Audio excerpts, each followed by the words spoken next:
Good morning, everybody. So I'm live once again. This is 𝗰𝗵̱_𝗴𝗲, your host for our daily talk, The Change Maker's Way. There's this question posed to me, and someone asked for my response in Quora, asking the question, can you convince someone to change? Well, from my experience, not really. It's highly unlikely on a conscious level that you'll be able to convince someone to change unless the other person is already naturally open minded or primed to change their mind on something. So that's why it's pretty useless. I've seen in the US about this Democrats, Republican thing, like trying to convince each other as though they're going to be able to change the other's mind about their polarized views of the world. My experience from more than 20 years of doing organizational change and working with leaders, senior executives, pretty much people from all walks of life, is that it's really pretty difficult to convince people to change.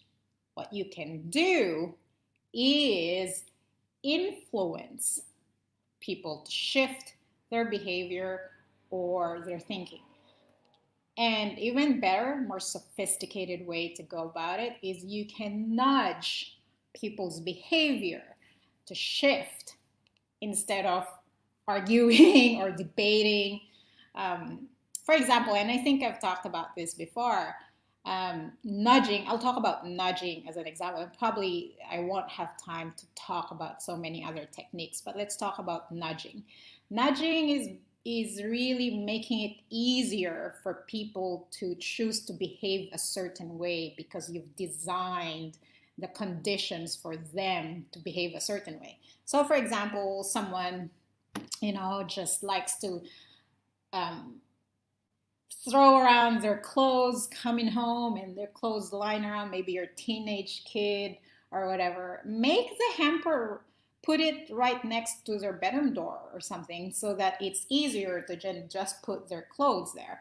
And because if the hamper or the laundry basket is nowhere near, that's easily accessible, and so it's easier behaviorally for your kid to just throw their clothes lying around, right?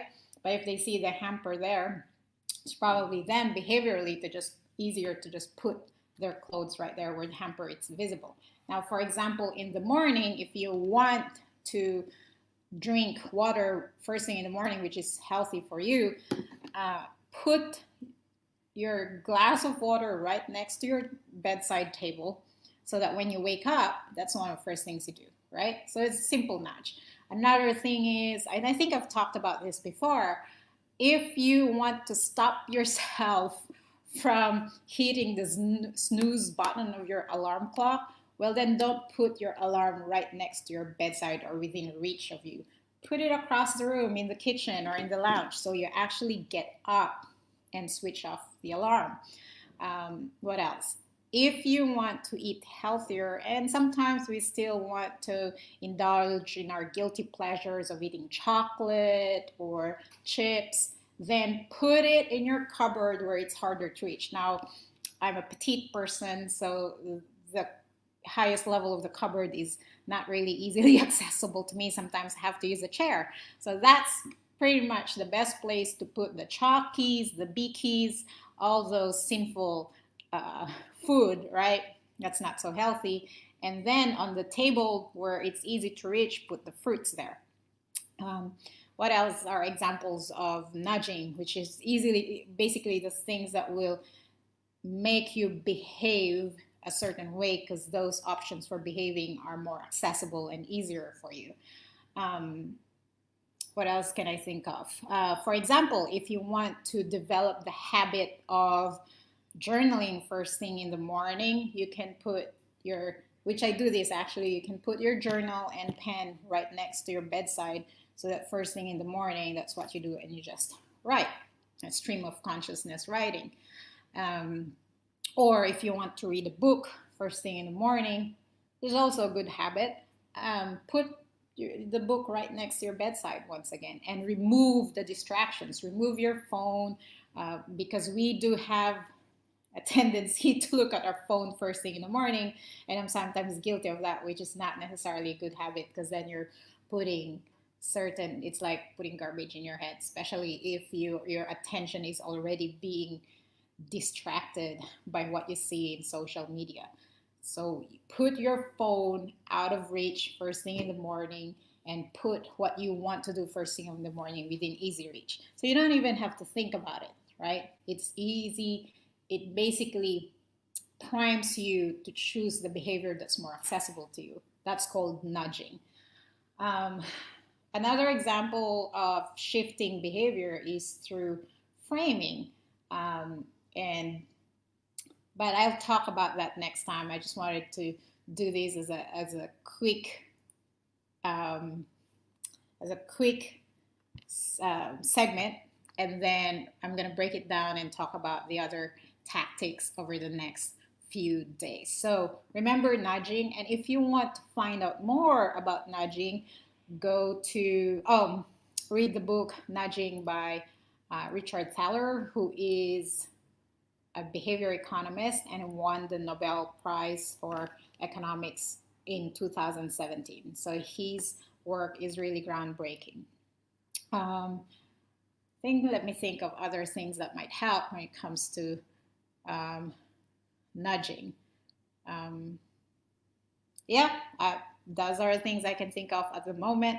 And they're all actually being used right now in government and public policy as well. Oh, one more thing, like if you want to wear your mask when you go out, just put your mask right next to the door, or like where you put your key rings, for example, put it right next to that. I'm guilty of not wearing masks, but many people here don't wear masks anymore anyway. So yes. Finances and saving. That's another example. You don't have to think too much about it. Just automate your savings. Create a savings account where you automatically debit your income, say every month, whenever you get paid every month or every fortnight, and you automatically already debit a certain amount and credit it to a savings account. So that's actually called paying yourself first. And allocate a certain percentage, say for example 10% of your income, allocate that, and automatically that should go to your savings account. And it's important psychologically, to pay yourself first, because it's your hard-earned money, and if anything, you should benefit from it, and you should feel rewarded for having worked so hard, right? And what else? Subscriptions. So, for example, why subscriptions work as a good business model and revenue is because people, once they subscribe, like for example, going to the gym, right? There are, a lot of people actually throughout the whole year, even if they subscribe, say monthly or annually, end up not using the gym. Although now in COVID times, we probably don't use it anymore, but I'm just giving this as an example. We don't really fully utilize our subscription. Like we don't fully utilize the gym or all the available services in the gym, but probably within the first few months we're active, and then it peters out, right? But that's a good model, because often people forget about their subscription, so you just continuously pay month in, month out. And it's only when you probably get shocked by how much you've been paying and you realize that, then you stop subscribing. But that's another form of nudging, right? Which I haven't applied myself. I have to start doing that for my business as a business model. Subscription-based revenue is actually quite, it's a very good model for getting people to continuously pay, because they forget to unsubscribe. So there are many applications of nudges to convince, instead of convincing people to change their behavior, you simply nudge them to behave a certain way, and that bypasses the thinking process, consciously thinking about whether or not they're going to shift or change their behavior. So I hope that helps. It takes a little bit of creative thinking how to shift certain behaviors for yourself as well as for others, behaviors that you think are so annoying or behaviors that you think are going to be detrimental for you or for your loved ones or for other people over the long term. So there are several ways and tactics and techniques to shift influence behavior without trying too hard. And if you want to find out more, just message me, PM me, and I hope you found something useful nuggets, things to think about from this session. See you again tomorrow in our Change Makers Way. Again, positive juju and positive energy to all of you. So we're going to continue talking about how do we shift people's behavior and thinking without trying to convince them. See you.